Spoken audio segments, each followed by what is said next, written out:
Nakipagmatigasan sa mga otoridad ang dalawang private vehicle na dumaan sa EDSA busway. Ang mga sasakyang yan, inescortan pa ng mga rider na may logo ng AFP ang mga motorsiklo. Nasa frontline ng balitang yan, si Ian Suyu.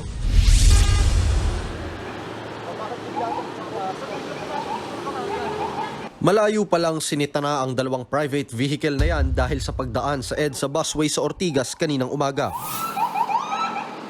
Umalis nga sila sa busway pero inabangan at pinara ng mga tauhan ng Special Action and Intelligence Committee on Transportation o SAIC. Pinara rin ang mga hagad o rider escort nila na may nakalagay na Armed Forces of the Philippines. Pero nang titikitan na ang mga rider, nagmatigas sila. Mahigit 15 minuto na nga mula nung pinara ng mga tauhan ng SAIC itong sasakyan sa aking likuran o private vehicle na may kasamang mga hagad, pero ayaw nitong magpakilala, ayaw niya ibaba yung kanyang salamin, kaya't medyo natatagalan ang kanilang operasyon dito at nagdudulot ng matinding traffic dito sa EDSA.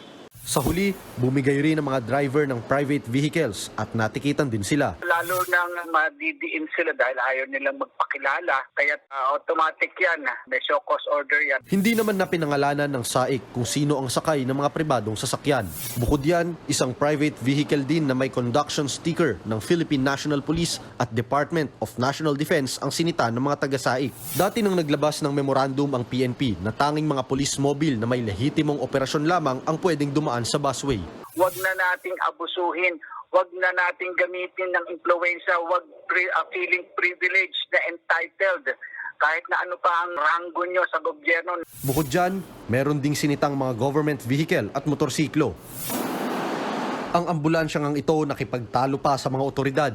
Galing daw silang Quezon City at papunta sanang Mandaluyong para kumuha ng dugo. Pero dahil wala silang pasyente, hindi ito pinalampas ng SAIC. Sana po maayos yung policy ng DOT. Yung guidelines na ayusin nila.